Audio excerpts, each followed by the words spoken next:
Hello everyone, আসসালামু আলাইকুম। Welcome to Nasima's kitchen. আজকে আপনাদের সাথে শেয়ার করছি মাছের ডিমের কারির রেসিপি। এই জন্য একটা প্যানে পানি গরম করে এতে পরিমাণ মতো লবণ এবং হাফ টিস্পুন হলুদের গুঁড়ো দিয়ে মাছের ডিমটা দিয়ে দিচ্ছি। এবার 3 থেকে 4 মিনিটের মতো সিদ্ধ করে নেব। এবার ডিমটা চুলা থেকে নামিয়ে ছেঁকে নিচ্ছি। এবার একটা বোলে নিয়ে নেব এবং এখানে 500 গ্রাম ডিম আছে। এরপর এতে অ্যাড করছি হাফ কাপ পেঁয়াজ কুচি, 1 টিস্পুন আদা বাটা এবং কাঁচামরিচ কুচি। এরপর অ্যাড করছি 2 টেবিলস্পুন বেসন এবং স্বাদমতো লবণ। এরপর অ্যাড করছি একটি ডিম এবং ধনেপাতা কুচি। এবার সব কিছু একসঙ্গে ভালোভাবে মেখে নেব। এবার একটা প্যানে পরিমাণ মতো সরিষার তেল গরম করে নিচ্ছি এবং মাছের ডিম দিয়ে বড়া তৈরি করে নিচ্ছি।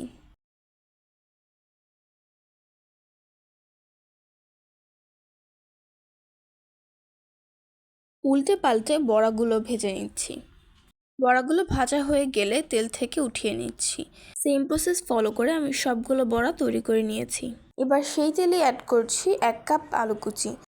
আলুগুলো আমি লবণ দিয়ে মাখিয়ে রেখেছিলাম। উল্টে পাল্টে আলুগুলো ভেজে নিচ্ছি এবং একটা বলে তুলে নিয়েছি। এবার ওই একই তেলের ভিতরে অ্যাড করছি 2টি শুকনো মরিচ। এবার এতে অ্যাড করছি 1/4 কাপ পেঁয়াজ কুচি। পেঁয়াজটা নরম হয়ে এলে এতে অ্যাড করছি 1 টিস্পুন রসুন বাটা, 1 টিস্পুন আদা বাটা এবং সামান্য পানি। এরপর নেড়েচেড়ে মিশিয়ে নিচ্ছি। এবার এতে অ্যাড করছি 1 টিস্পুন হলুদের গুঁড়ো এবং 1 টিস্পুন মরিচের গুঁড়ো, 1 টিস্পুন ধনিয়ার গুঁড়ো এবং 1 টিস্পুন জিরার গুঁড়ো। এবার সব কিছু মিশিয়ে স্বাদমতো লবণ দিয়ে পরিমাণ মতো পানি দিয়ে দিচ্ছি।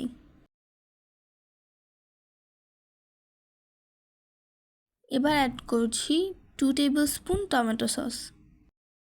এবার একটা বলক চলে আসলে সেই ভেজে রাখা আলুগুলো দিয়ে দিচ্ছি। এবার আলুগুলো নাড়াচাড়া করে ভেজে রাখা বড়াগুলো দিয়ে দিচ্ছি। নেড়ে চেড়ে মিশিয়ে নিচ্ছি। এবার দিয়ে দিচ্ছি ধনেপাতা কুচি। এবার নেড়ে চেড়ে মিশিয়ে আস্ত গরম মশলা অ্যাড করে নামিয়ে নিচ্ছি। তৈরি হয়ে গেল মজাদার মাছের ডিমের কারি। এই রেসিপিটি আপনারা চাইলে খুব সহজেই অল্প সময় তৈরি করে নিতে পারেন এবং এটা খেতে অনেক বেশি মজা হয়। আজকের ভিডিওটি এই পর্যন্তই। দেখা হচ্ছে নেক্সট ভিডিওতে। আল্লাহ হাফেজ।